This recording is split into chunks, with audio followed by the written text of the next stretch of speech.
샬롬, 반갑습니다. 자, 이제 이번 주부터 모형과 그림자와 참형상인 이 성막론 강의를 시작하게 됩니다. 그래서 우리가 이 성막론에 대해서 우리가 공부하면서 기존에 뭐 성막론을 이렇게 이야기할 때 뭐 순종이다, 헌신이다, 뭐 이렇게 하면서 어떤 좀 인간적인, 윤리적인 뭐 이런 쪽으로 이렇게 갔다 그러면 우리는 이게 원어를 통해서 하나님의 뜻이 무엇인가, 그리고 이 모형과 그림자가 어떻게 실상이 되는가를 우리가 함께 보게 될 것입니다. 그래서 이 성막론 강의를 통해서 이제는 하나님께서 원하시는 것들, 거기까지 우리가 가려고 하거든요. 그래서 교재는 17강까지 이렇게 되어져 있지만은, 그러나 이거는 좀 우리 하나님께서 좀 더 풍성하게 열어주면은 17강을 더 할 수도 있습니다. 자, 우리 한번 교재 목차를 한번 보도록 하겠습니다. 1강은 제 성막론 서론을 할 것이고, 또 2강은 성막이 어떤 곳인가, 또 3강은 거룩한 처소와 대제사장, 4강은 성막의 개요, 5강은 새로운 대제사장과 제사장의 출현, 6강은 모형 속에 감추어진 실상, 7강은 안식일을 거룩하게 지키는 자들, 8강은 나팔소리를 움직이는 이동 성막, 9강은 대제사장의 복장과 12보석, 10강은 돌성전과 입체된 성전, 11강은 이방인과 성전, 또 12강은 성막과 갈빗대, 그리고 13강은 성막과 빛, 완, 14강은 성막과 빛, 투, 그 다음에 성막의 기둥, 또 번제단과 물두멍, 제17강은 일곱 등대와 대제사장. 그래서 우리 이 성막론을 공부하면서 성막론 자체만 공부할 것이 아니라 이 성막론이 어떻게 성취가 되는가, 특별히 이 성막론을 보면서 우리가 에스겔서나 계시록까지 우리가 다루게 될 것입니다. 그래서 우리가 막연히 알았던 성경이 아니라 이 내용이 이 내용으로 이렇게 성취가 되어져 가는 거라, 이런 것들을 우리가 알게 될 것입니다. 그래서 저와 함께 이 성막론의 여행, 제가 가이드가 되어서 여러분들을 이 성막론을 통해서 하나님께서 어떤 우리 가운데 보여주고자 하는 실상입니다, 이것들을 구체적으로 우리가 함께 나누도록 하겠습니다. 자, 우리 첫 번째, 우리 3500년 전에 광야에서 지은 성막의 모습을 한번 보도록 하겠습니다. 자, 이게 성막이거든요. 이게 성막. 자, 이 성막이고, 그래서 이 바깥에서 봤을 때는 이 흰천, 흰천으로 둘러져 있고, 그 다음에 요게 문이에요, 문. 자, 이 문을 통해서 이 안으로 들어갔죠. 그래서 예수님은 나는 양의 문이다 라고 했을 때, 이 문을 통해서 이 성막에 들어가게 됩니다. 자, 그리고 이것은 번제단이에요, 번제단. 그래서 우리가 사람들이 제사함을 얻기 위해서 짐승을 가져와서 이 짐승의 머리에 안수하고, 그리고 자기의 모든 죄를 다 구하고, 자, 그리고 나서 이제 이 번제단에 제물을 태우게 되죠. 그랬을 때 죄사함을 얻게 되어졌습니다. 자, 그런데 문제는 뭐냐면, 이렇게 제물을 드렸다고 할지라도 돌아서면 또 죄가 생각이 났죠. 그래서 이 성막에서 드려지는 이 5대 제사와 7대 절기가 있었지만, 그것은 바로 뭐냐면 오실 것, 참 형상에 대한 모형이라는 것이죠.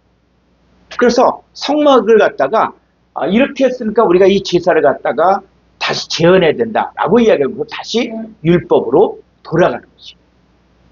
그래서 자, 여기 보니까 이건 물두멍이에요, 물두멍. 자, 물두멍은 제사장의 손과 발을 씻는 것인데, 이 장막 있죠, 장막. 이 장막 안에는 성소와 지성소 안에 법궤가 있거든요. 그래서 일반 사람들은 요 번제단 앞까지만 올 수 있었고, 요 흰옷 입은 이런 사람들이 바로 제사장들이에요. 요 제사장들은 이 물두멍에서 물을 씻고, 손과 발을 씻고, 그리고 요 성소로 들어가서 성소 안에 들어가면 등대가 있고, 또 떡상이 있고 향단이 있고, 자, 거기까지는 제사장이 들어가고, 그 다음에 그 안쪽은 지성소가 있는데, 지성소는 대제사장이 1년 1차씩 그 속죄일에 이스라엘 백성들의 모든 불의와 죄를 이제 용서받는 그것이 바로 속죄일. 그 장소가 어디냐? 바로 지성소입니다.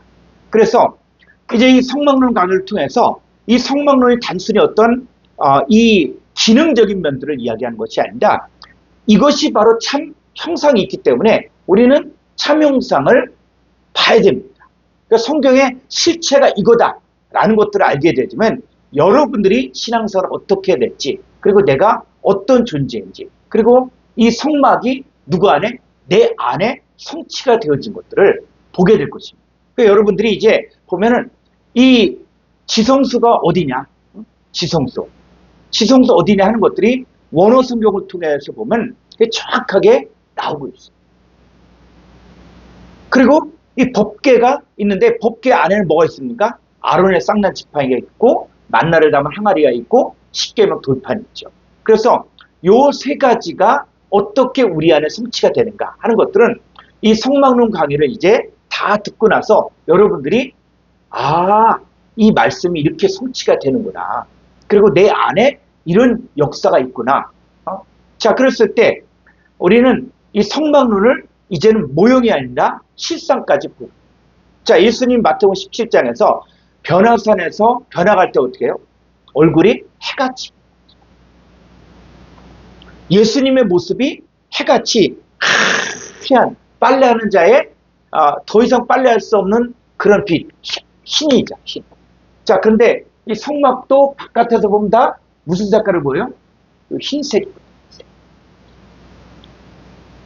이런 것들이 이제 실상으로 이제 보여지게 될 것입니다. 자, 이 성막 안에 있는 기구들 한번 보죠. 자, 이 성막 안에 이렇게 기구를 보면은 이게 법궤예요, 법궤. 자, 이 법궤는 뭡니까? 요 케루빈, 요 천사들이 있고, 요 앞에는 속죄소. 그래서 이 속죄의 피를 뿌리는 곳이 바로 요 속죄소예요. 자, 그리고 이 법궤 안에 세 가지가 있다 그랬죠. 아론의 쌍난 지팡이가 있고, 십계명 돌판이 있고, 그 다음에 또 하나가 뭐죠? 아론의 쌍난 지팡이, 십계명 돌판, 만날에 담은 항아리. 자, 이게 있는 것이고, 그 다음에 이제 여기에는 뭐냐면 등대, 성소 안에 이 등대가 있어요. 그래서 이 등대에서 뭘 비추냐? 바로 떡상, 이 떡상을 비추는 거예요. 그래서 7일 동안 이 빛을 받던 떡을 제사장들이 먹게 돼요. 자, 그리고 요거는 향단. 그리고 요거는 물두멍, 물을 담는 그릇을 이야기하죠. 그리고 요거는 바로 번제단을 이야기합니다. 다음.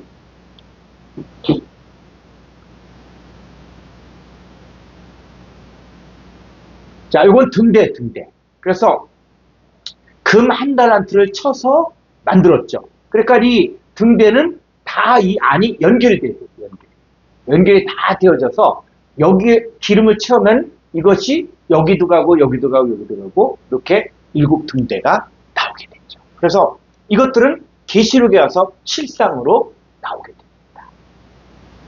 자, 우리 한번 성경을 한번 보죠. 히브리서 8장 5절을 보겠습니다. 그들이 섬기는 것은 하늘에 있는 것의 무형과 그림자라.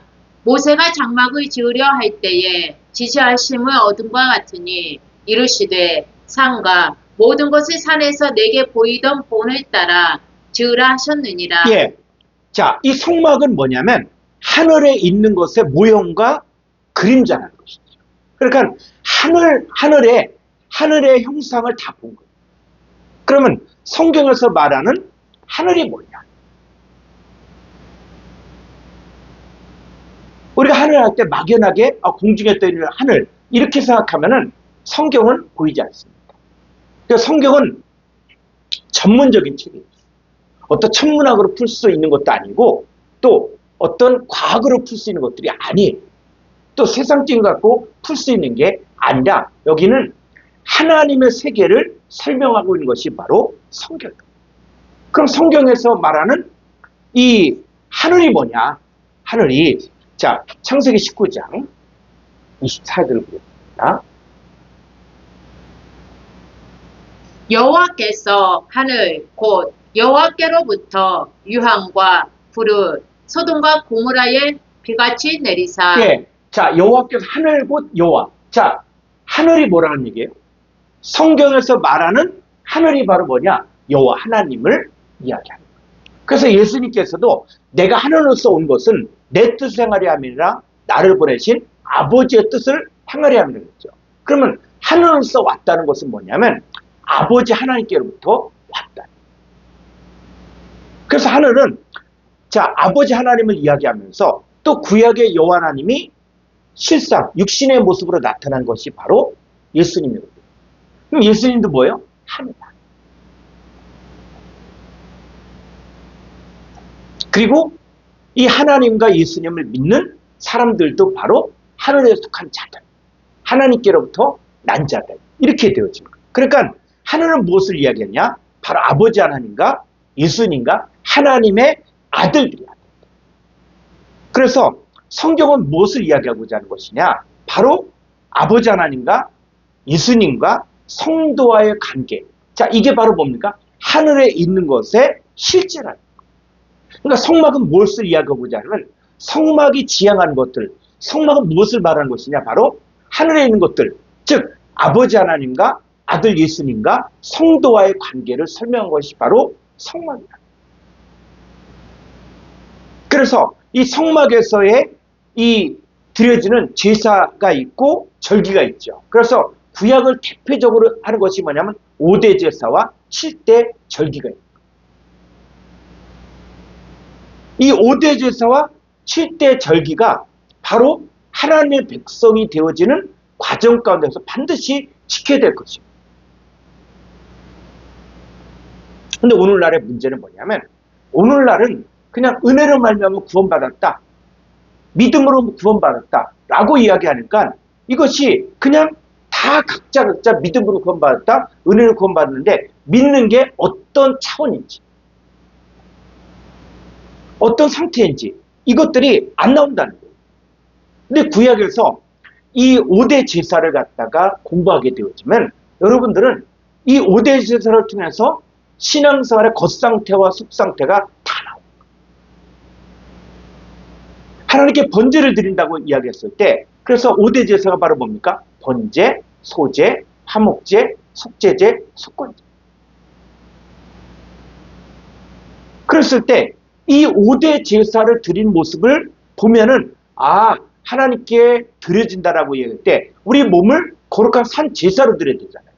산 제사로 드릴 때 우리가 번제로 드리고 소제로 드리고 화목제, 속제제, 속건제 할 때 그때 이 제사를 드리는 방법이 있거든요. 그냥 무조건 제사를 드리면 하나님 기뻐한다. 성경은 그렇게 이야기하지 않습니다. 그래서 가인과 아벨의 제사가 있잖아요. 가인도 하나님께 제사와 제물을 드렸어요. 근데 가인의 제사와 제물은 하나님이 쳐다보지도 않았다는 것입니다. 이걸 또 어떻게 또 쉽게 얘기하는 사람들은 또 마치 놀부가 돈을 아끼려고 뭐 글자를 새겨서 이건 포고 이거는 전이고 뭐 이렇게 했다 그랬는데 여러분 이스라엘 백성들은 그렇게 신앙생활하는 민족이 아니에요. 그런데 가인이 드렸던 제물, 가인이 드렸던 제사 이건 하나님이 받지 않았다. 그러니까 왜 받지 못했을까? 제가 왜 받지 못했을까? 제가 가인과 아벨의 제사라는 이 부분을 통해서 이 부분을 아주 자세히 다루고 있고 그랬을 때 이 가인의 제사와 예물은 왜 받지 않았는가가 정확하게 나오고 있고 그럼 아벨의 제사와 예물은 받으셨는데 이 아벨의 제사와 예물은 어떻게 드려졌느냐 라고 이야기했을 때 여러분 창세기 누가 기록했습니까? 창세기는 모세가 기록한 거예요. 그래서 우리는 이 창세기와 이 레위기를 갖다가 따로 떨어져서 보려고 하는데 이게 뭐요? 같은 시기에 쓴 거예요. 같은 시기에. 같은 시대에. 그래서 창세기, 출애굽기, 레위기, 민수기, 신명기 요걸 모세오경이라고 합니다. 그러니까는 이 아벨의 제사를 하나님 받았다고 할 때 이 아벨의 제사를 레위기에서 이야기하는 번제, 소제, 화목제, 속죄제, 속건제 요 차원에서 보았을 때 이 아벨의 제사는 하나님이 이렇게 해서 받으실 수가 있었구나 라는 게 나오는 것이죠. 그래서 오늘날 교회의 문제는 바로 뭐냐면 무조건 믿으면 구원받는다. 그랬을 때 어떤 상태도 나오지 않고 겉상태, 속상태 나오지 않고 그냥 무조건 믿으면 된다. 믿음의 상태가 안 나온다는 거예요. 그래서 우리가 구약의 5대 제사라든지 7대 절기를 통해서 하나님의 백성이 어떻게 세상 백성에서 하나님의 백성으로 변화되는가 이것들을 우리가 알 수 있는 것입니다. 자, 이제 조금 더 가보죠. 그래서 이 출애굽한 이스라엘 백성들, 자, 애굽에서 이제 어디로 나왔어요? 홍해 바다를 건너서 광야에 닿았죠. 그러면 애굽을 세상이라고 했는데 세상에 빠져나와서 이 광야에 나왔을 때 광야를 뭐라 그랬냐? 광야 교회라고 그래요. 그러면 교회에 나왔으면 다 구원받습니까? 그렇지 않다는 거예요. 광야에 나온 이스라엘 백성들이 고린도전 10장에서 그들은 광야에서 원망하고 불평하고 우상숭배하고 주로 시험하다가 멸망을 당했다는 거예요. 그러면서 이것이 말세를 만난 너희의 경계로 기록했다라고 분명히 기록합니다. 그러니까 우리 오늘날 이 시대의 신앙생활은 우리들에게 보여주기 위해서 너희도 만약에 교회에 나왔지만 이 교회 안에서 여전히 원망하고 불평하고 또 애굽에서 나는 것, 세상에 나오는 것들을 좋아하고 그걸 찾으면 너희는 어떻게 한다? 망한다. 자, 예수님께서 뭐라 그랬습니까? 무엇을 먹을까? 무엇을 마실까? 무엇을 입을까? 염려하지 말라. 그 누가 기도하는 거라고요? 이방.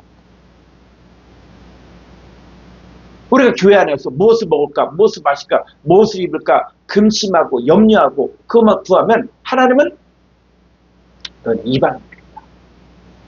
그러면서 공중에 나는 새를 보라. 그 새는 심지도 않고 거두지도 않는데 하나님이 다 입히시지 않는다. 믿음이 적은 자. 자, 우리는 누굽니까? 하나님을 아버지로 섬기고 있는 하나님의 아들이다. 우리 아버지께서 우리에게 무엇이 있어야 될 줄을 다 아시는 분이십니다. 그래서 이 성경은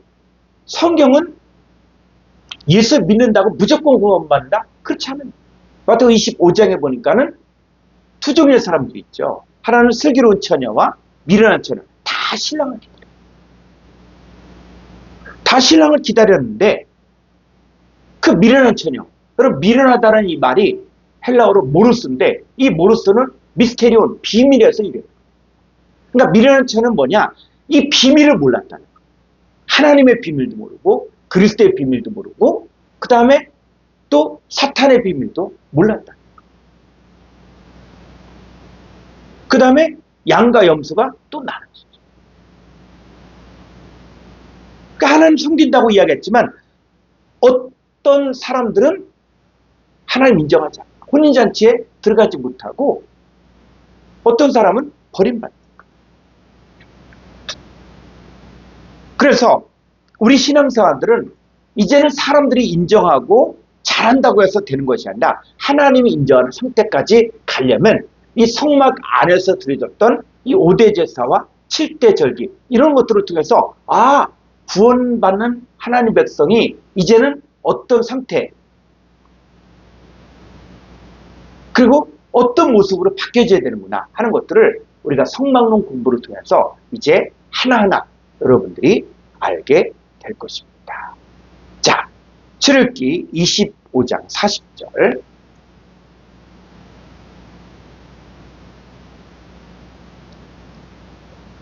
너는 삼가 이 산에서 내게 보인 양식대로 할지니라. 그렇죠. 그러니까는 이 성막은 모세의 창작품이 아니라는 거예요. 인간들이 봤을 때 이렇게 멋있겠다, 아름답겠다 이렇게 해서 만들어진 것이 아니라 모세가 하나님을 신의 산을 만났을 때 하나님께서 보인 그 양식대로 성막을 만드는 거예요. 그러니까는 모세는 성막 자체를 본 것이 아니라 그가 하나님 앞에서 본 것인데 이 본 것들을 인간들이 이해할 수 있게 표현한 것이 바로 성막이라는 거예요. 그러니까는 성막 자체가 이게 다가 아니라 이거는 뭐예요? 모세가 본 하늘의 형상 이걸 보는데 이걸 표현하기를 어떻게 해요? 성막의 기구들로 표현했다는 것이죠. 자, 히브리서 9장 9절을 보겠습니다. 이 장막은 현재까지의 기운이 이에 따라 드리는 예물과 제사는 섬기는 자를 그 양심상 온전하게 할 수 없나니. 예, 이 장막은 뭐냐? 현재까지 비유라는 비유. 그럼 비유라는 것은 무엇이냐면 무엇과 비교하는 거예요. 그러니까 하늘에 있는 것들, 모세는 그걸 직접 보았는데 이걸 갖다가 사람들이 이해할 수 있도록, 사람들이 알아들을 수 있도록 비교한 거예요, 비교. 그래서 우리가 이 성막을 갖다가 또 성막에 빠져 있는 사람들은 그 성막에 있는 것들을 갖다가 그 연구하고 또 그렇게 똑같이 만들고 이야기하지만, 자, 성막에서 드려진 예물과 제사는 섬기는 자를 양심상 온전케 할 수 없었다는 거예요. 마치 종말론을 주장하는 사람들이 이 마지막 때 제3성전이 세워지면은 그러면 그 솔로몬 성전을 세우고 거기서 짐승의 피제사를 드릴 거다. 그 얘기는 뭡니까? 온전할 수 없다. 여러분 그 짐승의 피제사 성막에 드려졌던 그 예물과 제사는 섬기는 자를 온전하게 할 수 없었다는 거예요. 자, 10절 볼까요? 이런 것은 먹고 마시는 것과 여러 가지 씻는 것과 함께 육체의 예법일 뿐이며 개혁할 때까지 맡겨둔 것이니라. 그건 육체의 예법일 뿐이에요. 개혁할 때까지 맡겨요. 그러니까 실상이 있다는 거예요. 우리가 성막을 공부하면서 이 성막에만 안주해도 안 되고 성막에만 빠져 있어도 안 되고 이게 무엇을 말하는 것이냐 그 실상을 봐야 된다. 그래서 이 성막론을 우리가 공부하면서 이제는 무엇을 얘기하냐면 이 성막론을 공부를 통해서 자기 신앙생활에 완전한 어떤 새로운 큰 변화를 일으킬 수 있는 그런 요건들이 있습니다. 이 성막론을 공부하게 되어지면 이제는 하늘에 있는 곳에 이 모형과 그림자 이게 아니라 성막을 통해서 하나님의 아들들의 모습이 어떤 것인지를 우리가 실제적으로 볼 수 있게 만들어준 거예요. 그래서 성막을 공부한다는 것은 바로 내가 하나님 안에서 내가 어떤 존재인지 이제는 모형으로서만 보는 것이 아니라 실상 이거구나, 이걸 모세가 보았구나, 모세가 우리에게 나타나고자 하는 것들이 바로 이것이구나 하는 것들을 우리가 알 수 있는데 그게 바로 이 성막을 통해서 배워야 될 중요한 여러분들 얻을 내용들입니다. 자, 그러면 이 성막이 만들어지기까지 어떤 과정들을 거쳤는가? 우리 3,500년 전에 이스라엘의 출애굽 경로를 한번 보도록 하겠습니다. PPT.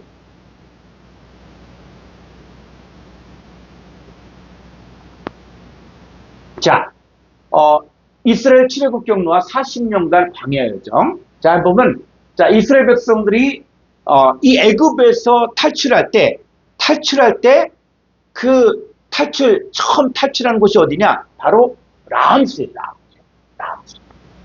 그 라암셋에서 어디? 숫곳으로 오고 에담으로 오고 비하이론 여기서 홍해가 갈라지고 건너게 되거든요. 그래서 우리 한번 성경으로 보죠. 라암셋이 어디냐면 출애굽기 12장 37절.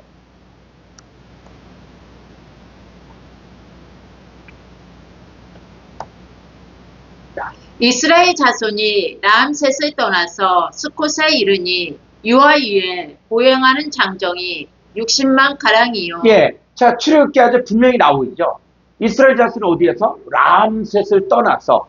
그러니까 이스라엘 백성들이 라암셋이라는 곳에서 살았는데 이제 거기를 출발지에서 떠나서 어딜 갔다? 숫곳에 이르렀다는 거예요. 자, 다시 그림으로 가보죠. 자, 요 숫곳이 있죠, 숫곳. 숫곳에서 또 에담으로 가서 비하이로. 자, 여기 조금 더 가보죠. 출애굽기 14장 2절.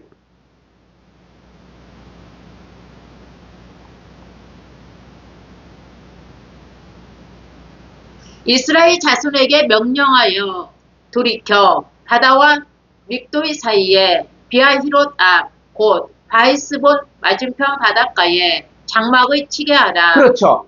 이 홍해 앞이 어디냐? 요 비하이로.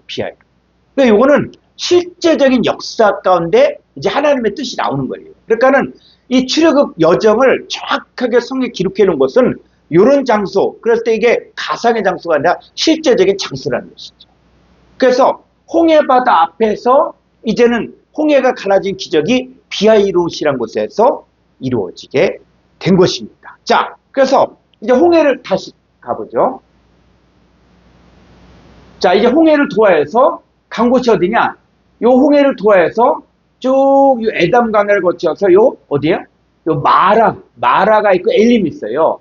그런데 여기서 홍해가 갈라지는 기적을 경험하고 이스라엘 백성들을 쫓아왔던 애굽의 이 대군들이 요 홍해 바다에서 다 수장을 당하잖아요. 그래서 그 하나님의 살아계신 능력들을 경험하고 막 미리암이 소고치고 그 다음에 여자들이 춤추면서 기뻐했는데 며칠도 안 돼서 어떻게 해요? 요 마라에 도착했는데 요 마라가 바로 무슨 뜻입니까? 쓴물이에요. 자, 여기 한번 또 가보죠. 출애굽기 15장 22절.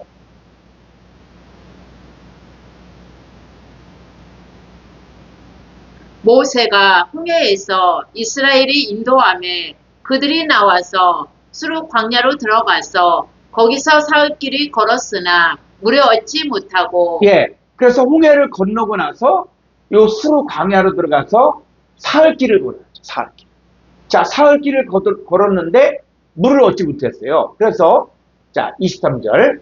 마라에 이르렀더니 그곳 물이 써서 마시지 못하겠으므로 그 이름을 마라라 하였더라. 그렇죠. 요 마라. 자, 다시 사진을 가보죠. 예. 요 마라의 마라. 그래서 이 물이 쓴물이니까 먹을 수가 없잖아요. 그러니까는 하나님께 기도하니까 모세에게 한 나뭇가지를 또 보여주면서 그를 물에 던지니까는 물이 단물이 된 거예요. 그러니까는 자, 하나님의 기적과 능력을 경험했는데 사흘도 못 되어서 또 원망하는 거예요. 자, 그런데 여기에서 머무는 게 아니라 요 엘림을 가죠. 그러니까 요 거리가 한 10km에서 15km예요. 15km. 그럼 10km면은 얼마면 갈 수 있습니까? 10km면은 이거 하루 안에 충분히 갈 수 있거든요. 그러니까는 하나님은 예비해 놓았는데 그걸 못 참고 원망하고 불평하고. 그래서 한 10km에서 15km 정도 갔더니 요 엘림이에요. 자, 엘림이 어떤 곳이냐? 우리 한번 성경을 가보죠. 자, 엘림은 자, 이 마라에 이르렀더니 그곳 물이 있어서 마시지 못하겠으면 그 이름을 마라라 그러죠. 자, 24절. 백성이 모세에게 원망하여 이르되 우리가 무엇을 마실까 하매 모세가 여호와께 부르짖었더니 여호와께서 그에게 한 나무를 가리키시니 그가 물에 던지니 물이 달게 되었더라. 거기서 여호와께서 그들을 위하여 법도와 율례를 정하시고 그들을 시험하실세. 네. 예. 이러시되. 자, 요까지. 그래서 이렇게 마라의 쓴물을 경험하고 나서 이제 뭐요? 하루도 안 지나서 어디로 갑니까? 엘림에 도착을 하게 됐죠. 자, 27절 한번 가볼까요? 그들이 엘림에 이르니 거기에 물샘 12과 종려나무 70그루가 있는지라 거기서 그들이 그 물 곁에 장막의 지니라. 그렇죠. 이 광야에서 물샘 12이 있다. 이것은 엄청난, 이 오아시스가 그 12이 있다는 것은 엄청난. 자, 그만큼 이 오래 참지 못하고 인내하지 못하고 불평하고 했던 이스라엘 백성들. 자, 그런데 이제 엘림이 기다리고 있었습니다. 자, 다 사진을 가보죠. 자, 요 엘림이죠, 엘림. 그러면서 독가를 지나고 알루스를 지나고 자, 르비딤으로 가고 여기 시내산 호렙산에 이르게 됩니다. 그래서 이 시내산에 도착해서 약 11개월을 보내면서 율법을 받았어요. 그래서 이 하나님께서 율법을 이야기하니까 이스라엘 백성들이 우리가 다 행하리이다. 우리가 다 행하리이다 하고 3번의 약속을 했는데 그런데 과연 인간이 율법을 지킬 수 있느냐?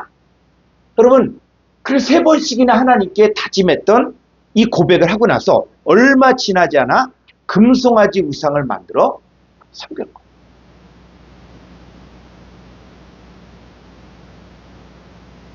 그래서 인간은 율법을 받았고 하나님의 기적을 경험했고 그렇음에도 불구하고 또 어떻게 해요? 금방 금송아지 우상을 만든 거예요. 그래서 하나님께서 이런 인간들을 위해서 하늘에 있는 것의 모형과 그림자의 성막을 만들어 공헌하게 한 거예요. 그래서 요 시내산에서 있으면서 성막을 만들게 됩니다. 자, 이 성막을 만들었는데 자, 민수기 11장 1절 가보죠.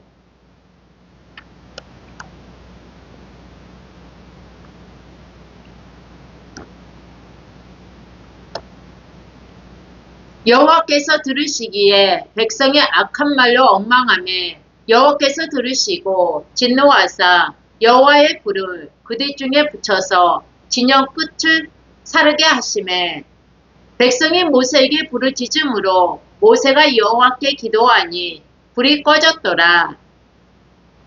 3절. 그곳 이름은 다베라라 불렸으니 이는 여호와의 불이 그들 중에 붙은 까닭이더라. 예, 그래서 이 애굽에서 출애굽한 이스라엘 백성들을 홍해를 건너게 하고 그리고 또 하나님의 역사를 경험했음에도 불구하고 이들은 또 뭡니까? 또 원망합니다. 또 불평합니다. 하나님의 율법을 받았고 성막도 지어졌고 하나님이 임재하신다는 이 표시인 이 성막, 이 성막이 있음에도 불구하고 낮에는 구름기둥 불기둥으로 인도해 주었음에도 불구하고 또 원망합니다. 환경이 나쁘면 원망합니다. 그래서 이 진을 일부분을 불태우게 되는데 이 다베라는 것은 뭐냐면 불타다. 다베라는 것은 뭐냐? 불이 붙었다. 이런 뜻이에요. 그래서 이들은 원망할 뿐만이 아니라 이제 하나님이 기적적으로 이 광야에서 만나를 줘 먹게 하는데 이 만나도 또 원망하는 거예요. 자, 4절 한번 볼까요? 그들 중에 섞여 사는 다른 인종들이 탐욕의 품음에 이스라엘 자손도 다시 오이며 이르되 누가 우리에게 고기를 주어 먹게 하랴. 5절. 우리가 애굽에 있을 때에는 값없이 생선과 오이와 참외와 부추와 파와 마늘들을 먹은 것이 생각나거늘 이제는 우리의 기력이 다하여 이 만나 위에는 보이는 것이 아무것도 없도다 하니 7절.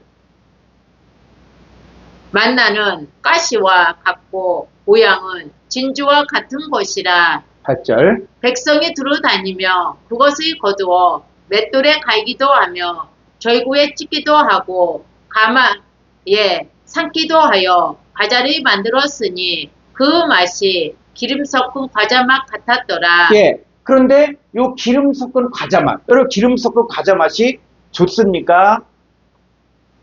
맛이 없습니까? 맛있죠. 그런데 어떻게 해요?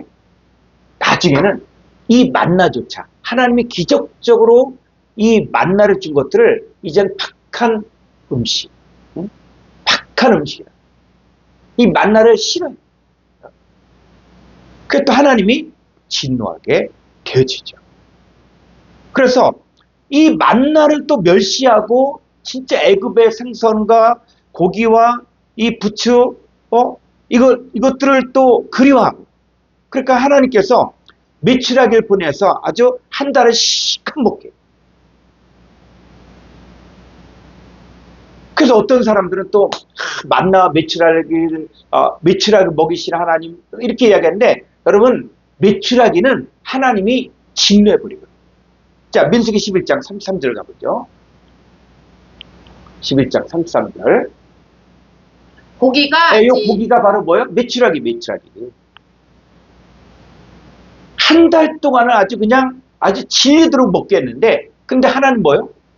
그 메추라기 고기가 아직 이 사이에 있어 씹히기 전에 여호와께서 백성에게 대하여 진노하사 심히 큰 재앙으로 치셨으므로 그곳 이름을 기브롯 핫다 아와라 불렸으니 욕심을 낸 백성을 거기 장사함이었더라. 예, 자, 한번 성막 다시 한번 그림으로 가보죠. 예, 요 기브를 핫다와, 요 다베라 있죠. 그래서 요 시내산에 있으면서 이제 2년이 되어질 때 여기서 성막을 만들거든요. 그래서 요 성막을 이제 가지고 진행하기 시작하면 다베라로 가고 기브로 갔다. 그러니까 이스라엘 백성들과 함께 하나님의 임재의 표시인 성막이 있음에도 불구하고 이들은 또 원망합니다. 심지어는 하나님이 이제 만나도 이제는 싫어하고. 그러니까 하나님 함께 하길 바라는데도 불구하고 하나님이 정말 함께 하니까 그래도 이들 감사할지를 모르는 거예요. 성막이 있음에도 불구하고. 그리고 이 성막 안에는 불기둥이 2개가 있거든요. 하나는 번제단에서, 또 하나는 지성소에서. 자, 그럼에도 불구하고 이게 있음에도 불구하고 또 여전히 원망하고 여전히 불평하고 여전히 애굽의 것들을 그리워했다는 것이죠. 자, 그래서 이제는 요 기브를 핫다와에서 쭉 가면서 어디까지 가냐? 바로 요 가데스바네아까지 가게 됩니다. 자, 가데스바네아는 어떤 곳이냐? 이제는 출애굽한 지 한 2년이 조금 지나서 이제 가데스바네아에 도착했는데, 이때 하나님은 사실은 이스라엘 백성들을 바로 가나안 땅에 들어가게 하기를 원했거든요. 그런데 이 이스라엘 백성들이 또 인간적인 생각을 하게 돼요. 그 차라리 우리가 그 각 지파에서 우두머리들을 뽑아서, 젊은 지도자들을 뽑아서 이 사람들이 직접 가나안 땅을 다 정탐하고 와서 그래서 우리가 적진을 알고 우리가 진행해야 되지 않냐, 이런 인간적인 생각을 하게 됐거든요. 근데 모세도 그 얘기 듣고 좋다. 그래서 각 지파의 차기 지도자들을 이제 12명을 뽑아서 40일 동안 정탐을 보냈죠. 자, 문제는 뭡니까? 이 40일 동안 정탐하고 나서 심지어 포도 한 송이가 너무 커서 2사람이 매도 아주 힘들 정도로 그런 포도송이를 가지고 왔는데, 그래서 이들이 직접 가나안 땅을 가본 결과 거기 비옥한 땅이다, 좋은 땅이다. 근데 10명의 사람들은 뭐라 그럽니까? 우리는 그들 앞에 메뚜기 같다. 거기는 안악족속이 있고 거기는 견고한 성벽입니다. 우리는 거기 들어가면 그들 앞에서 우리는 메뚜기 같다. 이들에게 하나님 보이지 않는다. 현실이 커 보이니까는, 현실에 문제가만 있으니까는 이들은 하나님의 능력이라든지 하나님의 언약이라든지 이게 하나도 보이지 않는다. 단지 누구만? 여호수아, 갈렙만. 그들은 우리의 밥이다. 우리가 가서 정복하면 하나님 우리 함께 한다. 근데 어떻게 해요? 이스라엘 백성들은 10명의 정탐꾼의 말을 듣게 되면서, 자, 그때부터 이스라엘 백성들은 이제 40일을 정탐하고 돌아왔으니까는 40일에 그 하루를 1년으로 계산해서 40년간 광야 생활을 하게 됩니다. 그리고 이 악평한 자를 따랐던 자들 다 뭡니까? 죽임을 당. 하나님의 진노로. 자, 그래서 이스라엘 백성들이 이런 광야 생활 가운데 이 성막이 있었지만 성막이 있음에도 불구하고 천천히 원망하고 불평하고 우상숭배하고 주를 시험했던 것을 우리가 알 수가 있습니다. 그러니까 성막을 배웠다, 성막 안다 라고 해서 다 신앙생활 잘하는 게 아니라 이 성막이 하나님의 임재로 우리 가운데 적용이 되어야만 합니다. 자, 그럼 이제 성막에 대해서 조금 더 한번 가보죠. 자, 민수기 5장 1장 53절. 민수기 1장 53절.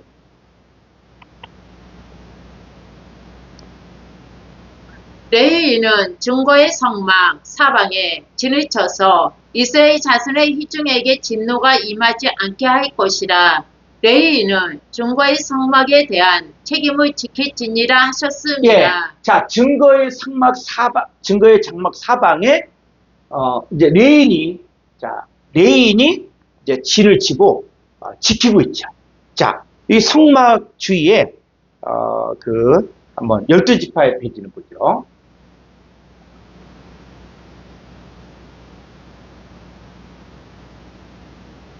자, 여기 보면은 이스라엘 12지파의 배진이에요. 그래서 성막을 중심으로 해서 동쪽에는 모세와 아론과 그의 아들들이 있고, 그 다음에 남쪽에는 고아 족속. 이 고아 족속은 뭡니까? 성물을 취급하고, 그 다음에 서쪽은 게르손 족속이 지키고 있는데 해막의 중간 것, 그 다음에 또 북쪽에는 무라리 족속. 그래서 레위 지파도 이렇게 네 종류로 나눠서 이 성막을 지키는 거예요. 그래서 일반 사람이 성막을 접근한다. 그러면 레위 제사장들이 지키면서 일반 백성들의 출입을 그만둬요. 함부로 못 들어요. 들어오면 다 죽이라. 자, 그리고 이렇게 성막을 지키면서 또 뭐냐면 이 동쪽에는 유다, 이사갈, 스불론 요 세 지파가 동쪽에, 그러니까 이스라엘 백성들은 이 성막을 보고 다 이 장막, 텐트를 치는 거죠. 그러니까 일어나면 딱 보이는 게 바로 성막. 그래서 동쪽에 유다 지파, 이사갈 지파, 스불론 지파가 진을 치게 되고, 그래서 여기가 이 사람들이 한 20만 정도가 이제 이 동쪽에 진을 치게 되어지고, 그 다음에 남쪽에는 자, 그러면서 유다, 이사갈, 스불론을 대표하는 지파가 유다 지파인데, 유다 지파를 상징하는 깃발이 있습니다. 깃발. 그 깃발이 바로 녹색인데 사자. 그러니까 녹색의 사자가 있는 이 깃발을 가지고 이쪽에 이렇게 서 있는. 자, 그 다음에 남쪽에는 gad과 시몬과 루벤. 자, 이 루벤이 대표 지파가 되어집니다. 자, 그 다음에 이 서쪽에는 에브라임, 므낫세, 베냐민. 그래서 여기 대표 지파가 에브라임 지파. 그래서 여기는 깃발이 황색의 소문, 송아지 문. 그 다음에 이 북쪽엔 단과 아셀과 납달리. 그래서 여기 대표 지파가 단지파인데, 이 단지파의 상징 깃발이 바로 뭐냐? 독수리. 자, 그래서 이 동쪽에는 사자 모양의 깃발. 그 다음에 여기는 뭐냐? 여기는 사람 모양. 루벤 지파를 중심하는 요 사람의 머리 모양이고, 그 다음에 서쪽은 에브라임, 므낫세, 베냐민 지파가 있는데, 여기는 황소, 소 모양이고, 북쪽은 단과 아셀과 납달리가 있는데, 요 독수리 모양. 자, 여러분, 여기에만, 성막에만 나오는 것이 아니라, 이것이 에스겔서나 계시록까지 확대가 됩니다. 그러니까는 이 사자와 이 사람과 이 소와 이 독수리, 요게 네 짐승, 사람은 또 짐승이라 그러니까 뭐 하지만은, 그러니까 요 사자와 사람과 소와 독수리, 요게 네 짐승. 이게 뭘 지킵니까? 성막을 지킵니다. 성막에 뭐가 있습니까? 하나님이 임재하니. 하나님 주위에 이 네 짐승이 있는 거예요. 자, 이게 어디 나오냐? 에스겔서 1장 4절을 보겠습니다.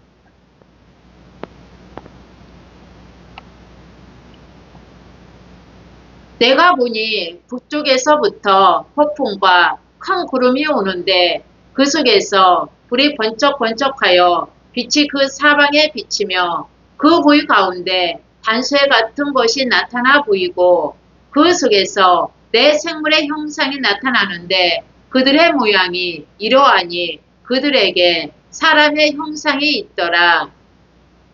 6절.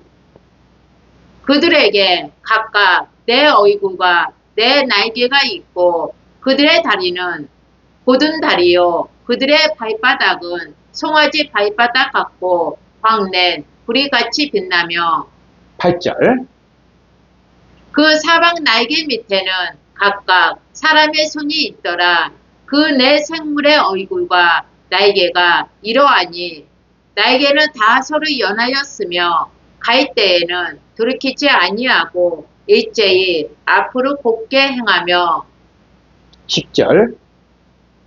그 얼굴들의 모양은 넷의 앞은 사람의 얼굴이요 넷의 오른쪽은 사자의 얼굴이요 넷의 왼쪽은 소의 얼굴이요 넷의 뒤는 독수리의 얼굴이니. 예. 자, 이 내용들을 보고 어떤 사람들은 이 에스겔서 1절 가지고 뭐 우주선이다. 응?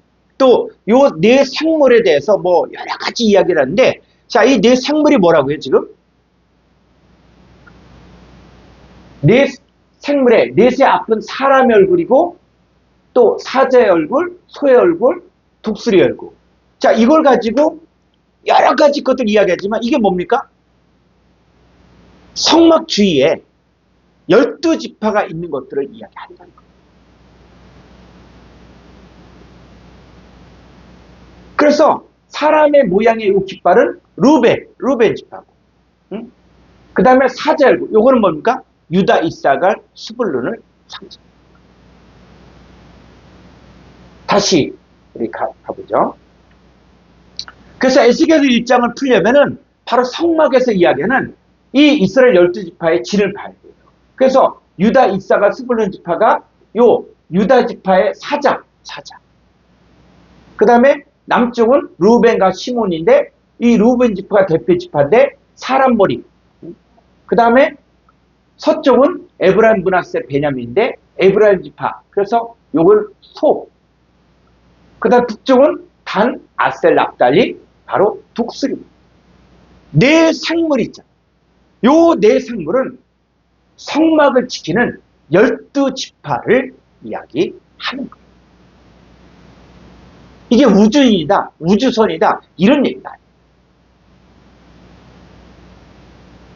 이 하나님 임재하시는 성막을 지키는 12지파를 그렇게 이야기하고 있는 거예요. 자, 그 다음 계시록 4장 1절로 8절을 보죠.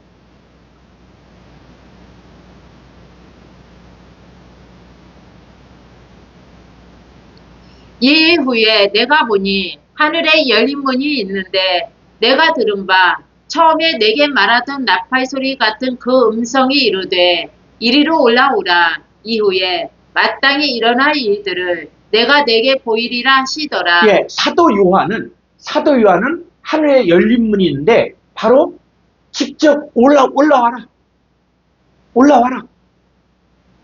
그러니까 모세도 하늘에 있는 것을 보았죠. 그 하늘에 있는 것들을 보고 이제 모형과 그림자를 만든 게 성막이에요. 지금 사도 요한도 뭡니까? 하늘에 열린 문이 있는데 이제 뭐요? 이리로 올라와라. 자, 하늘에 올라가서 직접 본 장면. 자, 2절이요. 내가 곧 성령의 감동되었더니 보라 하늘에 보좌를 베풀었고 그 보좌 위에 앉으신 이가 있는데 앉으신 이의 모양이 벽옥과 홍구석 같고 또 무지개가 있어 보좌에 둘렀는데 그 모양이 노부석 같더라. 예, 이런 벼곡이라든지 흰보석이라든지 녹보석이라든지 이런 걸 가지고 야 하나님 나라는 다 보석으로 됐다. 여러분 보석이 뭡니까? 이제 우리가 공부하게 될 터인데 앞으로 12지파를 상징하는 보석.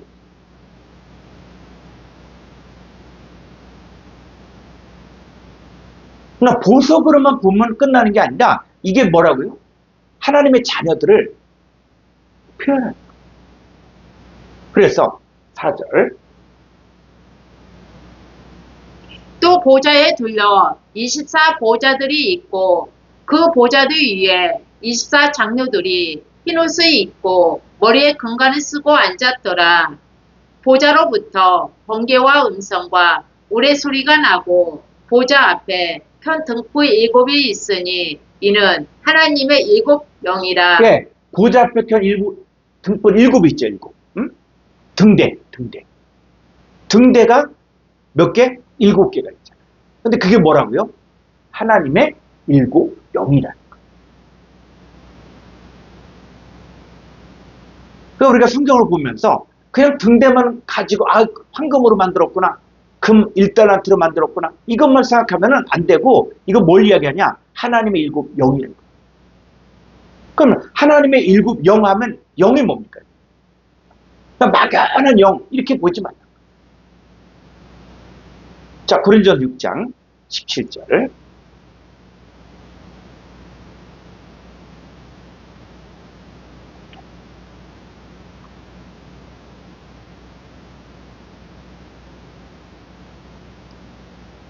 주와 합하는 자는 한 영이니라. 예, 영에 대해서 우리가 공부를 또 여러 번 이렇게 해야 되는데 영이라는 것들이 단순히 그냥 막연한 영, 하나님의 영 이렇게 하는데 이제 뭡니까? 실상. 자, 주와 합한 자도 뭐라고요? 한 영이라는 거예요. 주님과 연합된 자. 그 7영은 뭡니까? 주님과 연합된 자가 뭐? 7. 7은 완전수를 이야기해요. 그러니까 하나님 나라가 어떤 모형과 그림자로서의 그 내용에서 이제 실상으로. 그러니까 우리 안에 이제는 주님과 연합되어진 그러면서 주님과 완벽하게 하나가 되어진 이 사람들을 통해서 하나님의 나라가 진행되어지고 있다는 거예요. 자, 그래서 조금 더 가보면 자, 계시록 4장 자, 이제 8절 한번 가볼까요? 내 생물은 각각 6날개를 가졌고 그 안과 주위에는 눈들이 가득하더라. 그들이 밤낮 쉬지 않고 이르기를 거룩하다 거룩하다 거룩하다 주 하나님 곧 전능하신 이여 전에도 계셨고 이제도 계시고 장차 오시이시라 하고. 예, 그래서 내 생물이 나오죠. 생물. 내 생물 하니까는 이 생물이 뭐냐? 이걸 가지고 실업 신화를 또 끌어들여서 성경을 해석한 사람들도 있거든요. 근데 내 생물이 뭐냐? 자, 7절 가볼까요? 그 첫째 생물은 사자 같고 그 둘째 생물은 송아지 같고 그 셋째 생물은 얼굴이 사람 같고 그 넷째 생물은 날아가는 독수리 같던데. 그렇죠.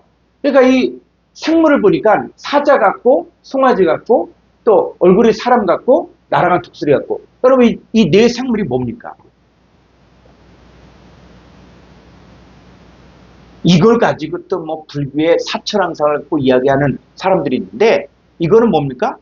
성막을 지키는 12지파를 이야기하는 거예요. 그 사자, 송아지, 사람의 얼굴, 독수리. 자, 다시 한번 사진을 가보죠.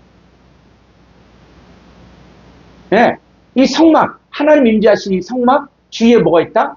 요 사자, 유다 이사갈 스불론, 그 다음에 요 사람의 머리, 루벤 시몬 갓, 또 에브람 브나스의 베냐민 소, 단 아셀 납달리 독수리. 네 생물은 바로 하나님의 성막을 지키는 12지파를 이야기합니다. 그래서 하나님이 임재하는 이 성막, 자, 신약에 와서는 하나님 임재하시는 곳이 어디입니까? 임마누엘. 하나님 우리와 함께. 그러면 하나님이 여러분과 함께하면 여러분 주위에도 지금 뭐요? 내 생물이 있죠.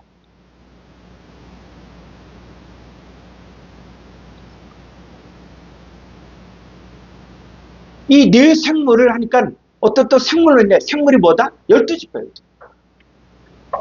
여러분 하나님의 백성 한 사람을 바르게 인도하기 위해서 12지파가 움직입니다.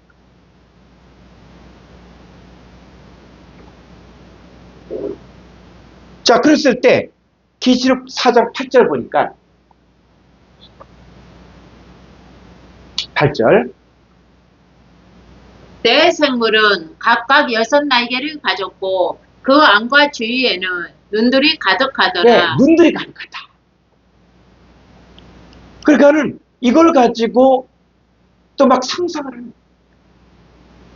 주위에 눈들이 가득하다 그러니까 눈을 여러 개를 만든다. 그럼 성경에서 말하는 눈이 뭐냐? 이제 우리는 성경을 부분적으로 보는 차원에서 성경 전체를 봐야 돼. 그러니까 눈들이 가득하더라. 안과 주위에 눈들이 가득하더라. 라고 얘기할 때 이 눈이 뭐냐? 성경에서 말하는 눈이 뭐냐? 이런 것들을 구체적으로 봐야 돼. 자, 계시록 5장 6절을 보죠. 내가 또 보니 보좌와 내 생물과 장로들 사이에 한 어린 양이 서 있는데 일찍이 죽임을 당한 것 같더라.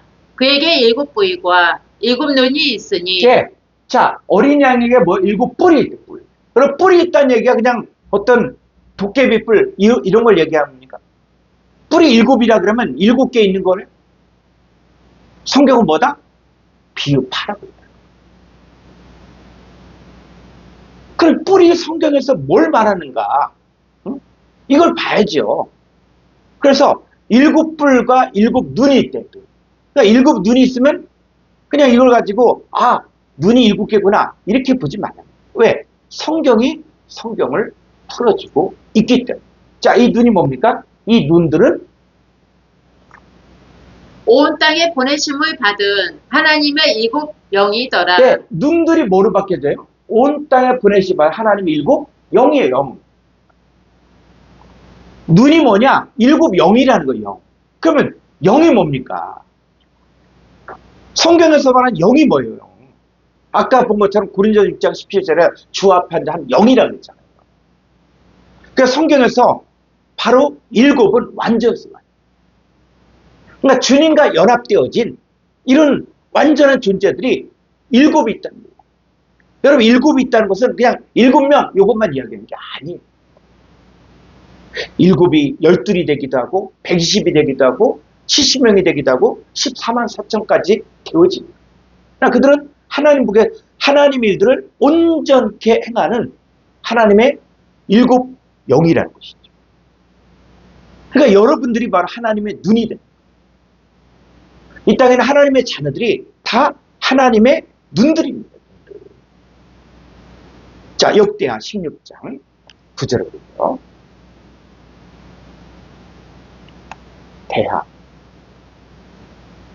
대하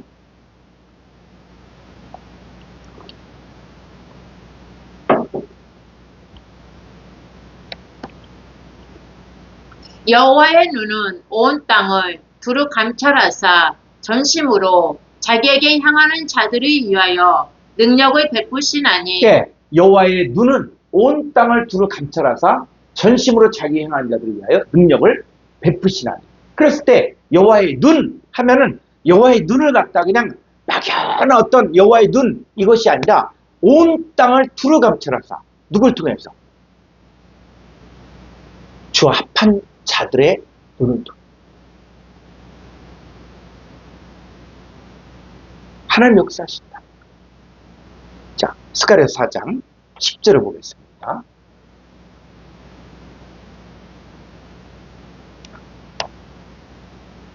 작은 일의 날이라고 멸시하는 자가 누구냐? 사람들이 스룹바벨의 손에 다림줄이 있음을 보고 기뻐하리라. 이 7은 온 세상에 두루 다니는 여호와의 눈이라 하니라. 네, 7이 뭐라고요? 온 세상에 두루 다니는 여호와의 눈이. 그래서 이 일곱이 바로 뭐니? 일곱 등잔이에요, 등잔. 그래서 마태복음 5장 10절 너희는 세상에 뭐다? 빛이란 거예요. 너희가 바로 뭐가 됩니까? 일곱 등잔이 됩니다.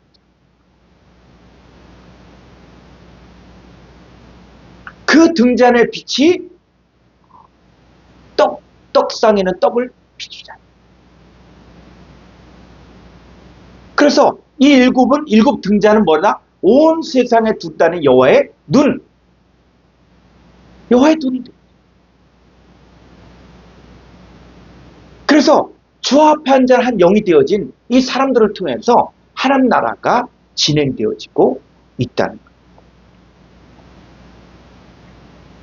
자, 이 광야에서 지은 이 성막, 이들은 광야에 지은 성막을 가지고 이제는 가나안 땅에 들어가 5대 제사와 7대 절기를 다 지킨다고 했어요. 근데 문제는 뭐냐면 가나안 땅에 들어갔음에도 불구하고 이들은 또 여전히 이방 민족의 신들을 섬기다가 환란이 오고 압제가 오고 그럼 다시 하나님께로 돌아와 또 기도하는. 그럼 기도하면은 하나님께서 사사를 보내서 이스라엘 백성들을 구원하게 하죠. 이걸 400년 동안에 이 과정들을 계속 톱니바퀴 돌듯이 이렇게 하다가 이제는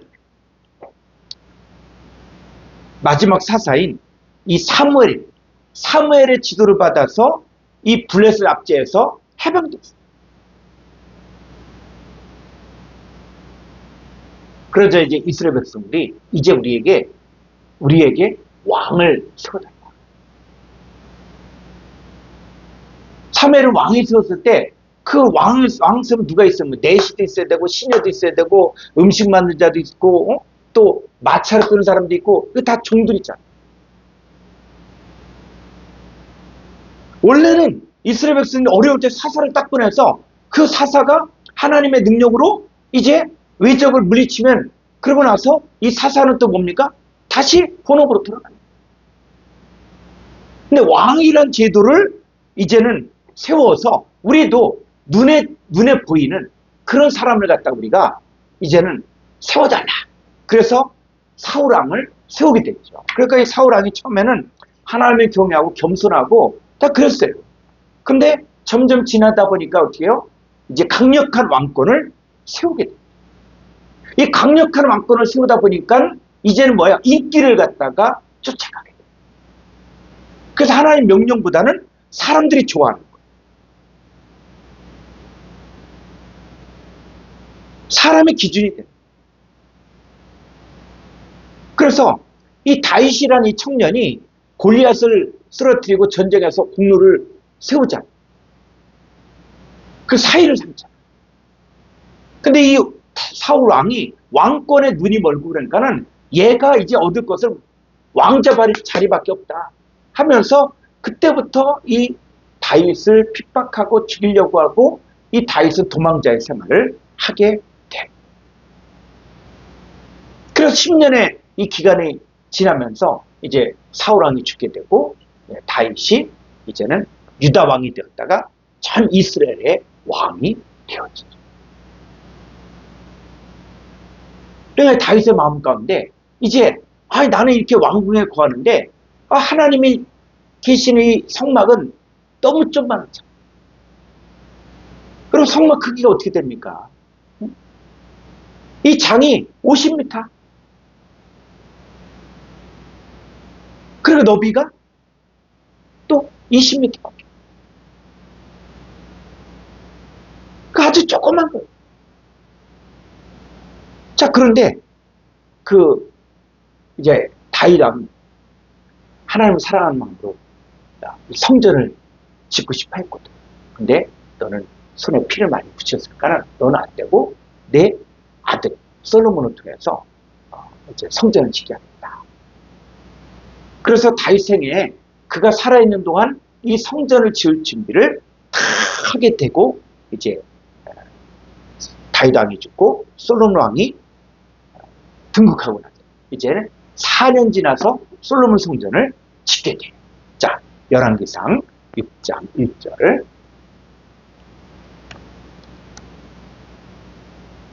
왕상 6장 1절.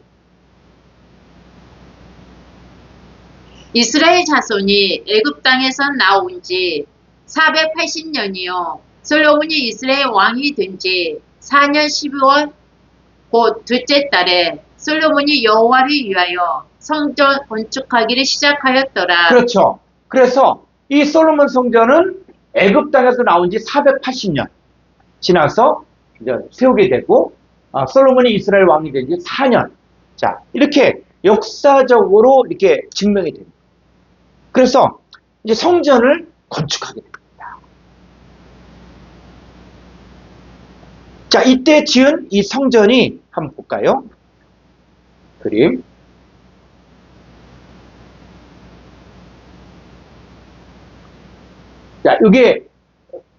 자, 우리가 이런 사진들은, 이 성경을 근거로 하고, 그래서 이제 사람들이 만든 거예요. 모형이고.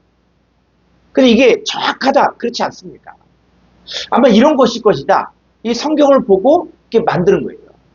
그러다 보니까는 이게 잘못된 성막 그림, 성전 그림이 굉장히 많이 있더라고요. 그래서 저도 처음에는 이게 맞나? 저게 맞나? 여러 가지가 왜 그림 틀린 게 많으니까. 그래서 저는 그래서 제가 성막론을 준비하면서 가장 정확한 그 내용들, 제가 AI를 통해서도 이 그림에 대해서도 비판하고 이거 잘못됐다 하면서 그래서 수정하면서 가능하면 이 정확한 성경의 고증대로 나온 이런 그림들을 좀 사용하려고 했습니다. 자, 그래서 이 성전, 솔로몬 성전, 이건 돌로 지은 거죠, 돌로. 자, 돌로 지은 거, 이게 약인가 보았습니다. 그래서 이 성막은 어떤 그 휘장으로 지어졌고 이렇게 됐지만은 여긴 다 돌로 지은 것이죠. 그러니까 번제단은 이제 이동형에서 고정형으로 바뀌었죠.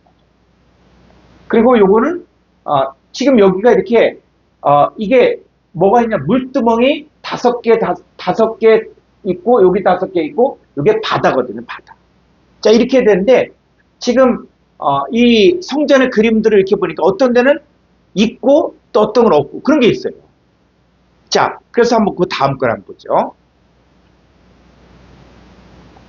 자, 솔로몬 성전의 이제 상상도예요. 자, 여기 보니까 요게 바다고, 자, 물두멍에 하나, 둘, 셋, 넷, 5개가 있고, 요 뒤쪽에, 요 옆쪽에도 또 5개가 있고, 그리고 요거는 번제단.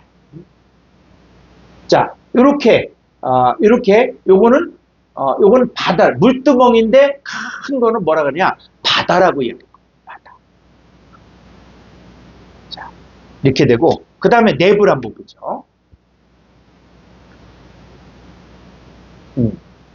자, 여기 보니까는, 이게, 이제는 한 등대가 한 개여서, 이 솔로몬 성전에서는 이게 5개로 됩니다.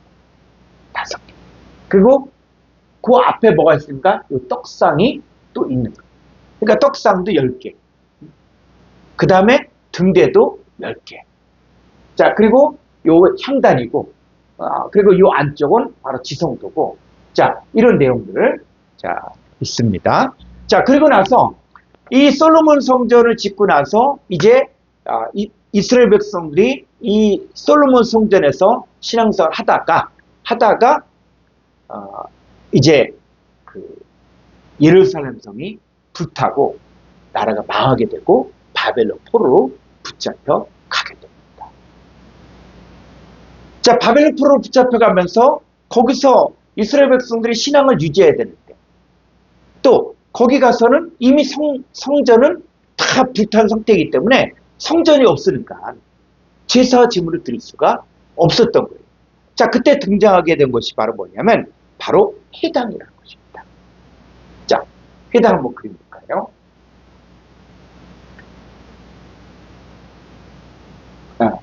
요 회당, 요게 거의 아마 예수님 시대에 이게 회당이다 해갖고 저도 이 성시설에 갔을 때 직접 이 자리에 가보았거든요.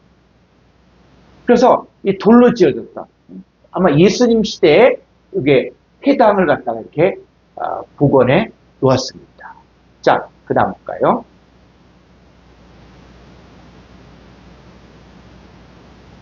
자, 이게 해당이에요, 해당. 해당에서 지금 말씀을 가르치는 예수님이 있습니다.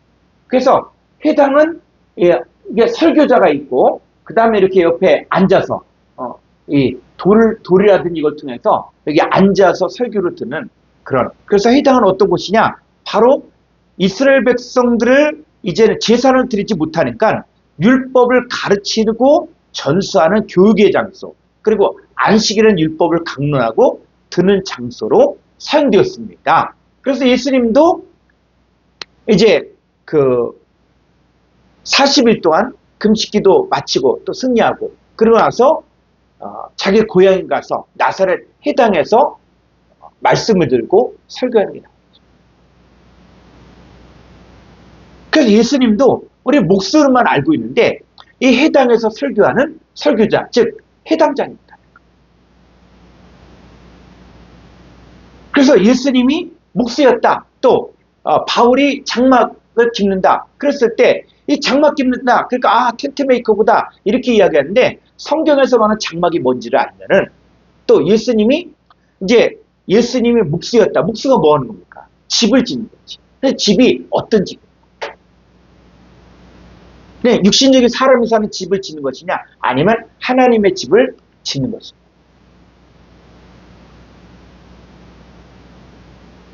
그래서 성경을 문자적으로만 알려고 하지 말고 성경이 뭘 말하는 것이냐. 자, 고린도전서 3장 9절을 가볼까요?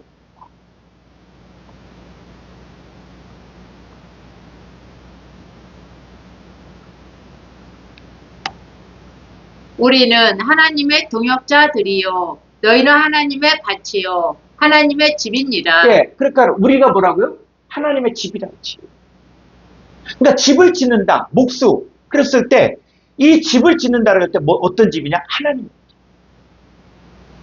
예수님은 천국 복음을 통해서 하나님의 집, 하나님의 사람들을 세우는 일들을 행하셨어요.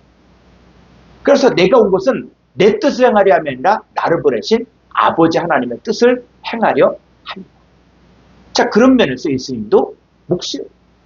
그리고 장막이 뭡니까? 장막. 이 장막이 뭐로 바뀌어요? 구약의 장막이 성전으로 바뀌어지고 이 성전이 뭐로 바뀌어집니까? 예수님은 이 솔로몬 성전을 보고 이 솔로몬 성전을 헐어버려요. 내가 사흘 만에 다시 일으키자. 그랬을 때 진짜 성전이 뭡니까? 진짜 성전. 자, 고린도전서 3장 16절 보죠.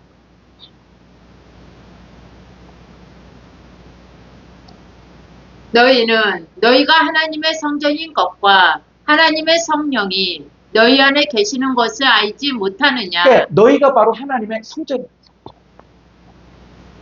사도 바울이 텐트 메이커, 장막을 짓는 일을 했다. 그랬을 때 이 장막이 바로 뭐냐? 바로 성막이었습니다. 성막이 성전으로 바뀌어지고 이 성전이 뭐로 바뀌었냐? 육체된 성전. 예수님 부활하신 몸이 바로 성전이고 이제는 너희가 하나님의 진짜 성전이 되어졌다. 자, 그래서 이 성전이 파괴되고 이 바벨론 포로기 때 해당이라는 것들을 세우게 되고 그리고 나서 바벨론 포로 생활 70년을 마치고 이제 그들이 돌아와서 성전 건축을 하게 되는데 이 성전 건축을 하다 보니까는 외부의 방해도 있고 내부의 어려움도 있고 그래서 20년 만에 스룹바벨 성전을 짓게 됩니다. 자, 우리 한번 스룹바벨 성전 한번 보죠.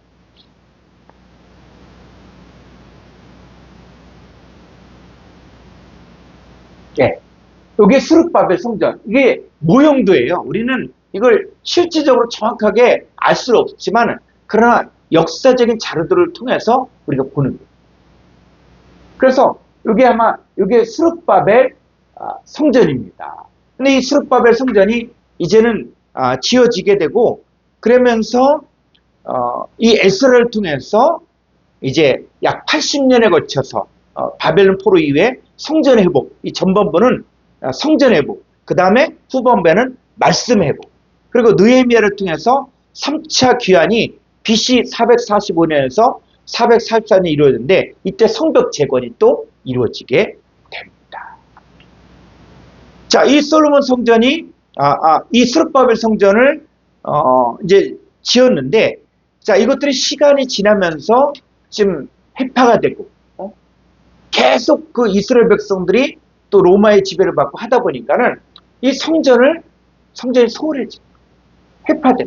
자, 근데 헤롯이라는 이방인이 유대 왕이 되면서부터 어떻게 하면 유대인의 환심을 살까? 자기는 유대인이잖아. 유대인이 아니잖아. 이방인이잖아. 그러니까 어떻게 하면 그 이스라엘 백성들의 그 환심을 사기 위해서 이제는 성전을 또 수축하게 돼. 이거는 새로 진 게 아니라 헤롯 성전을 더 확대해서 만든 거예요. 그게 뭡니까? 헤롯 성전. 자, 헤롯 성전을 보죠. 예. 여기 이제 헤롯 성전. 이 헤롯 성전을 보면은 우리가 이렇게 성경에 나오는 내용들이 많이 있거든요. 그래서 자, 예수님이 이걸 보면서 이게 어마어마하게 정말 웅대하게 이렇게 만들었는데 예수님 뭐라 그랬어요? 이 성전 헐어버린다. 내가 사흘 만에 다시 일으키랴. 라고 이야기했던 게 바로 헤롯 성전을 이야기하는 거예요. 그 다음에 또 여인의 뜰이 있죠. 여인의 뜰. 자, 여인의 뜰인데 우리가 이 성경 영화도 지금 성경적으로 자꾸 고증을 좀 해야 되는데 이게 지금 안 된 부분들이 많이 있어요. 자, 요한복음 8장에 보면은 간음하다가 행장에 납힌 여자 얘기가 나오죠. 그때 그 영화 같은 것들을 보면은 예수님이 이 흙에다가 지팡이로 막 쓰는 게 나와요. 자, 한번 성경 볼까요? 요한복음 8장 6절 보죠. 그들이 이렇게 말함은 고발의 조건을 얻고자 하여 예수를 시험함이러라. 예수께서 몸을 굽히사 손가락으로 땅에 쓰시니 네, 손가락으로 땅에 썼다 그래. 그러니까는 요 성경만 하면 손가락으로 땅에 썼다 그러니까는 흙먼지가 있는데 지팡이로 막 어떤 영화에는 이렇게 나오거든요. 근데 이거는 이 성전의 상황을 정확히 알지 못했던 거예요. 성전은 헤롯 성전도 마찬가지로 이 성전은 다 석회암 돌판으로 다 깔았어요.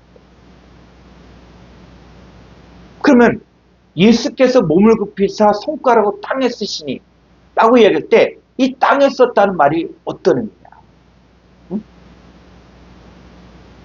그러니까는 이 사람들이 뭐예요? 예수님이 너희 중에 지엄자가 먼저 돌로 치라 하면서 다시 몸을 굽혀 손가락으로 땅에 또 쓰셨거든요. 그러니까 이 사람들이 한 사람 두 사람씩 양심에 갇히게 되어서 떠나요. 그러면 손가락으로 땅에 쓰셨다는 말이 뭐냐? 이제는 이 성전의 상황들을 알고 그 배경을 알고 성경을 보면은 성경에 풀려져요. 그럼 예수님 손가락으로 땅에 쓰셨다. 이게 무슨 내용입니까? 자, 에레미야 17장 13절을 보죠. 이스라엘의 소망이신 여호와여 무릇 주를 버리는 자는 다 수치를 당할 것이라. 무릇 여호와를 떠나는 자는 흙의 기록이 되오리니 이는 생수의 근원이신 여호와를 버릴 위니이다. 네, 여호와를 떠난 자가 어디 기록된다? 흙에. 이게 땅이나 흙 같다. 땅에 쓰셨다라는 얘기는 뭐냐? 흙에 기록됐다. 그럼 이 흙에 기록되는 게 무슨 의미냐? 너희가 바로 여호와를 떠난 자라. 누가 간음한 것이냐? 응? 그리고 간음에 대해서도 성경에서 말한 간음. 우리는 자꾸 성경을 육신적으로만 보려고 하는데, 그리고 간음이 뭡니까? 성경에서 말하는 간음이 뭐예요? 자, 야고보 4장 4절을 보죠.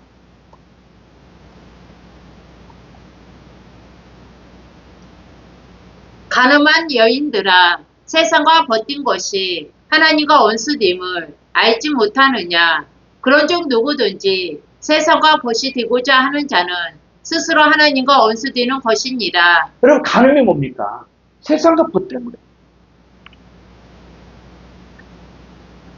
성경에서 말하는 가늠은 세상과 벗대는 거예요. 그랬을 때, 그리고 가늠한 여인, 자, 가늠한 여인이 있으면 누구도 있습니까? 남자도 있어요. 사도 바울은 고린도서 11장에서 내가 너희를 정결한 처녀로 한 남편은 그리스도께 드리려고 중매한다고 했거든요. 그럼 예수님이 뭐예요? 신랑이잖아. 예수님이 신랑이고 성도들은 뭡니까?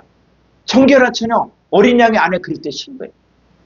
그래서 한 남편만을 사랑해야 되는데 이 성도가 세상과 벗겨 살면 그게 바로 뭐다? 가늠이다.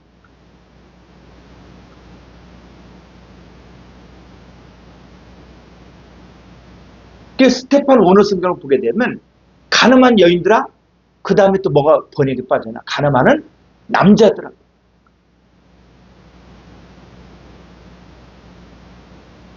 그래서 이 성경은 이제는 하나님의 차원의 성경을 보아야지. 사람들의 기준, 사람들의 문화를 갖고 성경을 보다 보면 이게 처음에는 뭔가 맞는 것 같은데, 여러분, 이 새 포도주는 어디에 담아야 됩니까? 새 부대에 담아야 됩니다.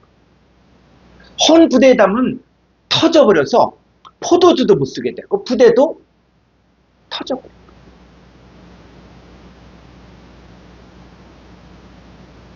마찬가지로 하나님 말씀도 이제는 하나님의 관점에서 하나님 뭘 말하는지를 우리가 봐야 됩니다. 자, 그 다음에 이제 구약을 보면은 이 성막에서 중요한 게 바로 뭐냐면 제사장.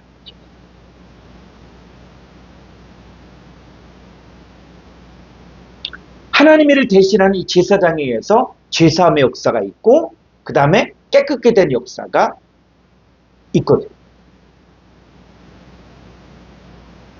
그리고 이제 대제사장의 모습을 통해서 이제는 복음의 완성까지 우리가 볼 수가 있거든요. 자, 그런데 오늘날의 목회자들조차도 어느 지파 제사장이냐 라고 이야기하면 많은 사람들이 레위 지파 제사장이다 하면서 기도하고 예배하고 가르치는 사람입니다. 그런데 우리는 성경을 통해서 시대적인 변화가 있는 걸 알아야 됩니다. 내가 어느 지파 제사장인지를 정확히 알아야 돼요. 그래서 하나님 우리를 뭐로 세우기를 원하냐? 왕같은 제사장을 세우기를 원하는 거예요. 그랬을 때 이 제사장 역사를 아는 것은 바로 우리의 근본과 근원을 아는 것이고 또 이걸 통해서 우리가 어떤 역할을 해야 되는가 이게 나와야 되는 거예요. 그냥 우리는 무조건 레위 지파 제사장이다. 왜? 구약의 율법 아래 제사장이 레위 지파였으니까. 그런데 성경을 보면은 이제는 제사장이 바뀌었다. 아론의 반차를 쫓은 대제사장이 이제는 멜기세덱의 반차를 쫓은 예수 그리스도로 바뀌어버리게 됩니다. 자, 히브리서 7장 11절 그렇습니다. 레위 계통의 제사 직분으로 말미암아 온전함을 얻을 수 있었으며 백성이 그 아래에서 율법을 받았으니 어찌하여 아론의 반찬을 따르지 않고 멜기세덱의 반찬을 따르는 다른 한 제사장을 세울 필요가 있느냐. 예, 12절.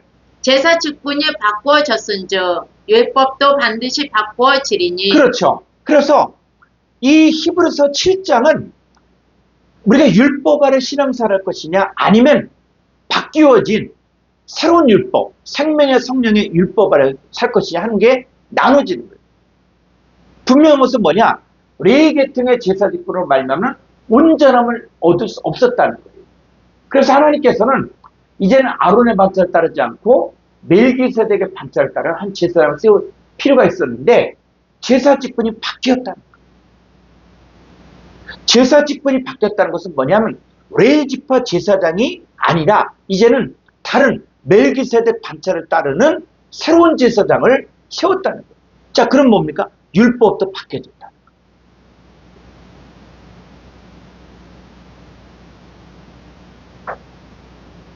그래서 시대적인 변화를 우리가 정확히 알아야 돼요. 그래서 자 13절 이것은 한 사람도 제단일이 받들지 않는 다른 지파에 속한 자를 가리켜 말한 것이라. 14절. 우리 주께서는 유다로부터 나신 것이 분명하도다. 이 지파에는 모세가 제사장들에 관하여 말한 것이 하나도 없고. 예. 그래서 우리 주께서 예수님이죠.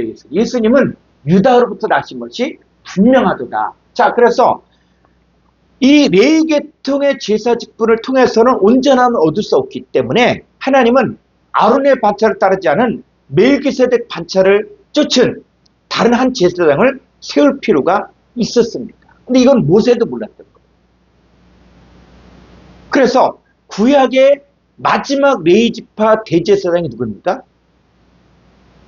밥티스마 요한. 예수님께서 40일 금식 기도를 마치고 어디로 갑니까? 요단강으로 가겠다. 그러면서 그 밥티스마 요한에게 이제 허락하라. 우리가 이와 같이 하여 모든 의를 이루는 것이 합당한가 이렇게 이야기합니다.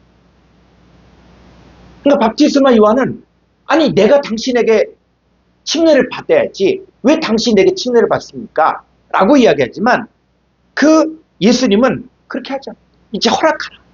여러분 이 내용 안에 이제는 율법에서 은혜로 넘어가는 내용들을 담고 있고 레위지파 제사장에서 유다지파 제사장에 바뀌어지는 이 변혁의 시기. 예수님 단순히 밥티스마 요한에게 침례받았다 이런 차원의 얘기가 아니에요. 이제는 1500년 동안 이어졌던 이 율법 아래서 제사함을 이뤘던 대제사장의 모든 권한을 이제는 예수님이 다 해서 그리고 유다지파 제사장으로서 새로운 시대를 여는 거예요. 새로운 시대. 새로운 시대를 여는 거예요. 그래서 이 예수님이 밥티스마 요한에게 침례를 받고 나서 물에서 올라오니까 그때 듣는 게 뭡니까? 이는 내 사랑하는 아들이요 내 기뻐하는 자다.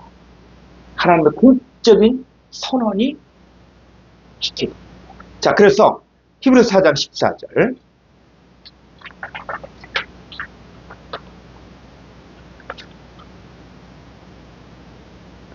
그러므로 우리에게 큰 대제사장이 계시니 대제사장이 계시니 승천하시니 곧 하나님의 아들 예수시라. 우리가 믿는 도리를 굳게 잡을지어다. 이제 우리에게는 뭐냐? 큰 대제사장이 누구냐? 예수님입니다.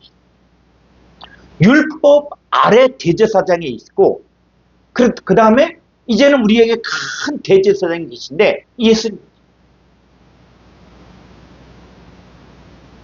대제사장이 속죄일에 이스라엘 백성들의 모든 불의와 모든 죄를 다 사는 날이 바로 속죄일이죠. 그때는 양 2마리를 잡았는데 자, 예수님 뭡니까? 세상 죄를 지은 하나님의 어린 양.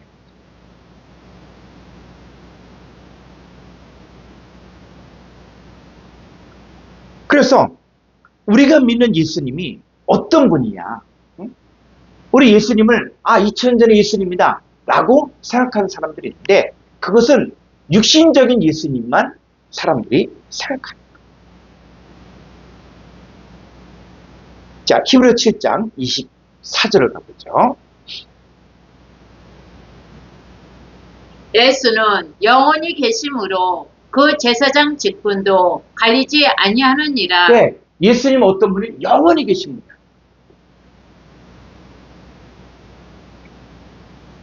어떤 사람은 불교가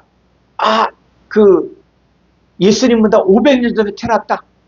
그렇기 때문에 불교가 앞섰다 라고 이야기했는데 여러분 구약의 여호와는 3500년 전에 역사했던 모세에게 역사했던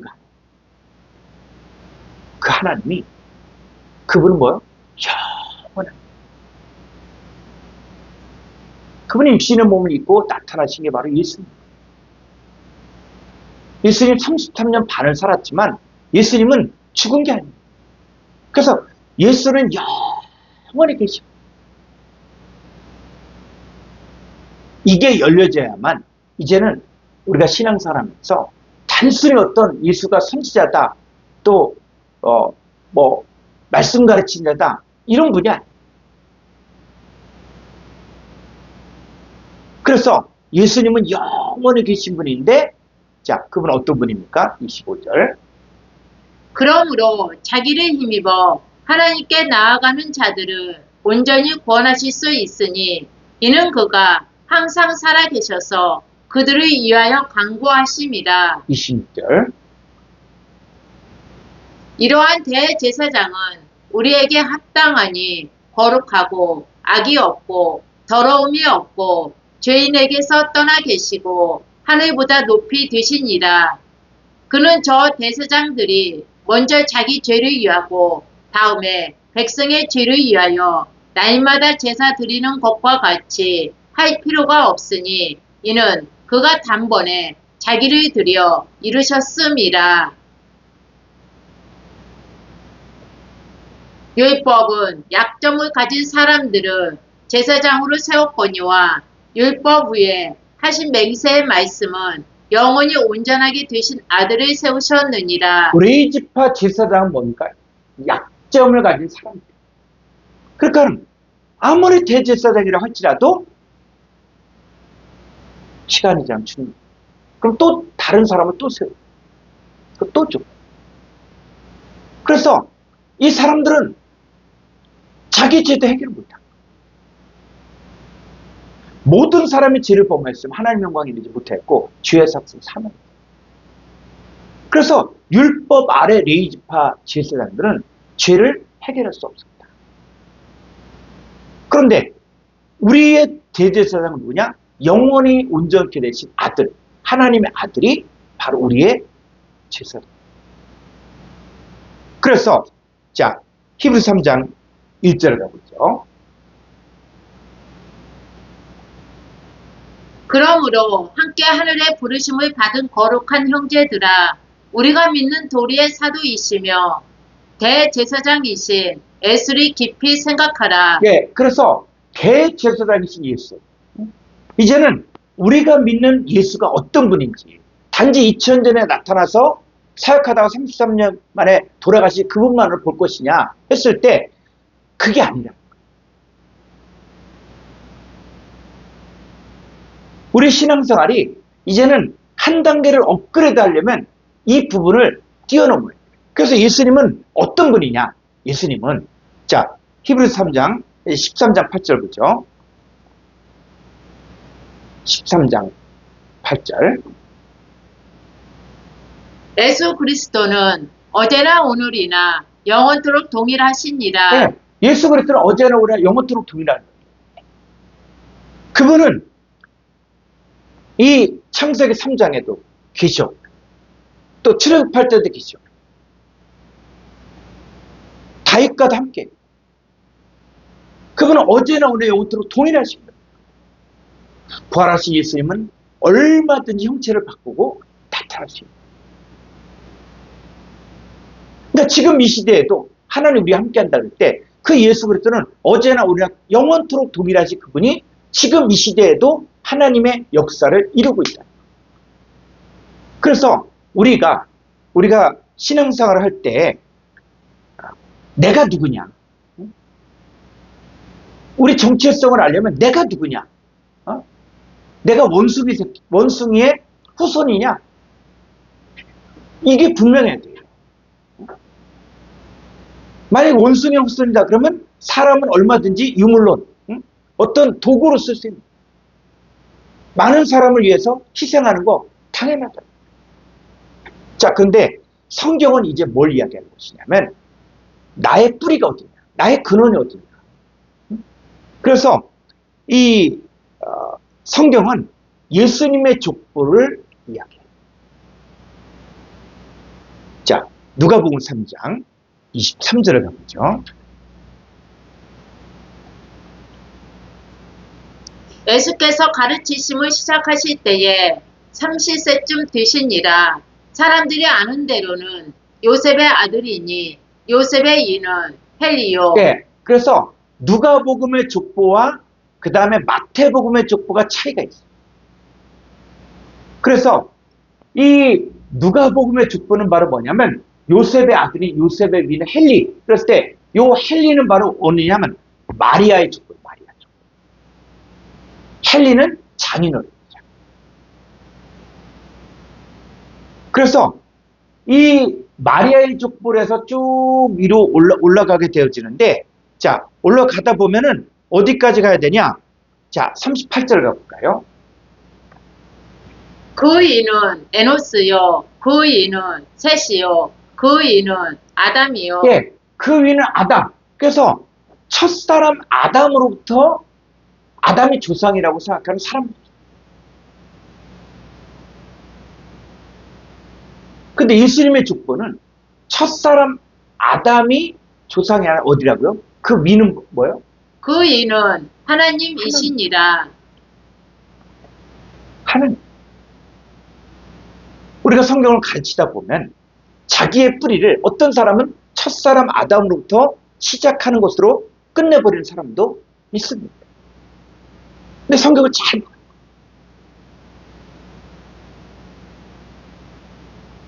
그래서 예수님을 영접하는 사람들이 누구냐 했을 때 요한복음 1장 12절 13절에서 영접하는 자고 그 이름을 믿는 자들에게는 하나님의 자녀가 되는 권세를 주셨으니 이는 혈통으로나 육정으로나 사람의 뜻으로 나지 않아 오직 뭐예요? 하나님께로부터 난 자. 그러면 이 영접하는 자가 누구다? 오직 하나님께로부터 난 자들이야. 여러분, 신앙생활하는 것은 여러분들이 예수 한번 믿어볼까? 예수 한번 믿어볼까? 예수 믿으면 뭐 이런 복을 받는다 그러니까는 나도 예수 믿어볼까? 이게 아니에요. 자, 예수님 영접한 사람은 누구만? 하나님께로부터 난 자들.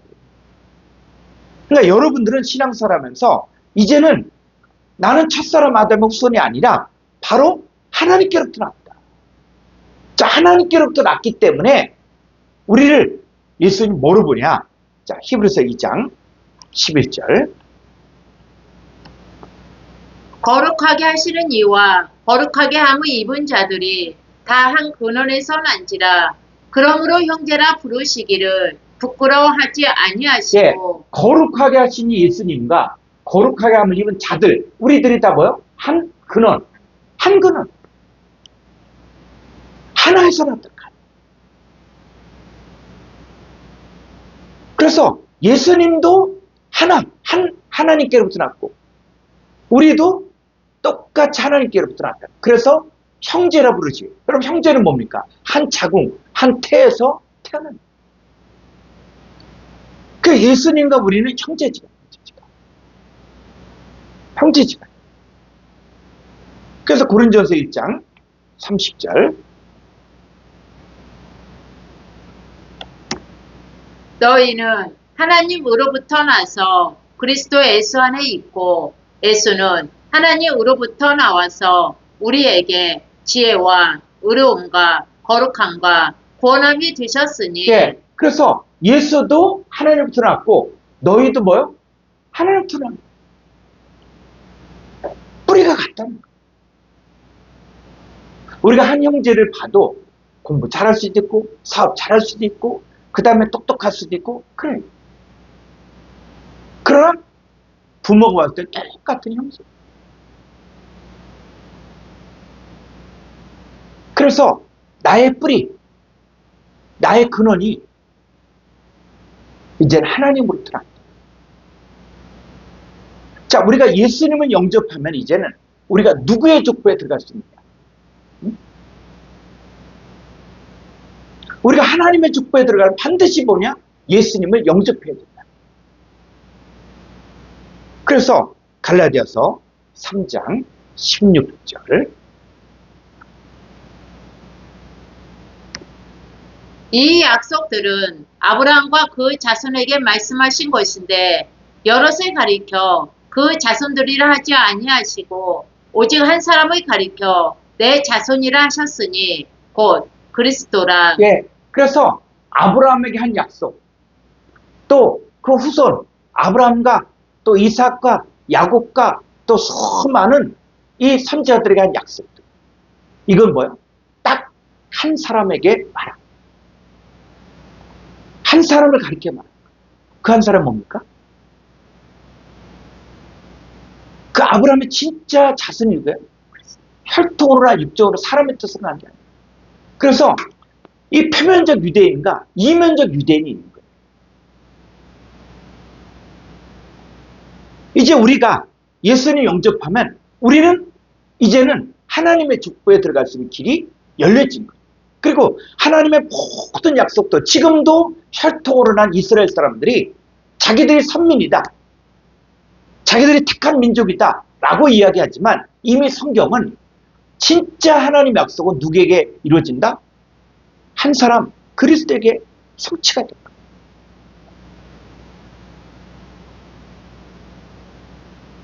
그들은 자기들이 율법을 가졌다 라고 이야기했지만 그들은 예수님을 버린 사람. 예수님이 그냥 랍비다, 훌륭한 선생이다, 선지자다 이렇게는 인정하지만 예수님을 메시아로 믿지 않아요. 그들은 지금도 오실 메시아를 기다리고 있어요. 근데 우리는 메시아시 예수님이 이미 오신 거예요. 그래서 예수님의 영접함을 통해서 이제는 이 모든 약속들이 누구에게? 나에게 성취가 돼요. 여러분 성막론을 배우면서 여러분들이 정말 알아야 될 것들은 바로 뭐냐면 이 성막이 바로 내 안에서 이루어집니다. 나의 겉상태가 어떻고 나의 속상태가 어떻고 이제는 내 안에 무엇이 있구나 라는 것들을 사람의 눈으로는 안 보이는데 이제는 하나님의 관점에서 하나님 눈에서는 이게 보여야 된다. 그래서 우리가 앞으로 이 성막론 공부를 이제 쭉 공부를 하면서 이제 히브리어도 보게 될 것이고 헬라어도 보게 될 것이고 중요한 것은 뭡니까?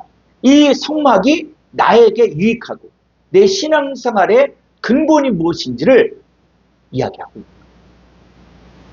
그래서 자 오늘은 1강을 좀 두 번에 걸쳐서 하려고 합니다. 그래서 이 성막이 어디 안에 있었냐? 이스라엘의 예루살렘이 있는데 그 이스라엘이 뭐고 또 예루살렘 뭐고 그래서 성경에서 말하는 이스라엘이 뭐냐? 자 이런 부분들에 대해서 좀 구체적으로 다룰 필요가 있어서 이 부분을 두 부분으로 나눴으니까는 우리가 다음 시간 여러분들이 우리가 또 이 성막론을 구체적으로 다뤘으면 좋겠습니다. 자 오늘 긴 시간 여기까지 함께 해주셔서 감사합니다. 우리 주기도문으로 마치겠습니다.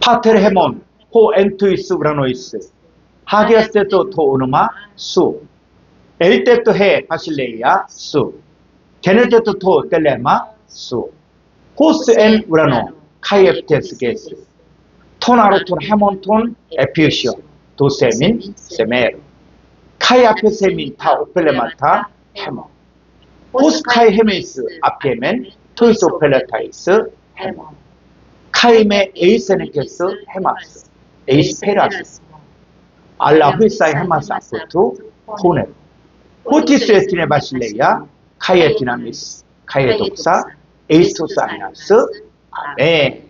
자, 수고하셨습니다. 감사합니다. 샬롬.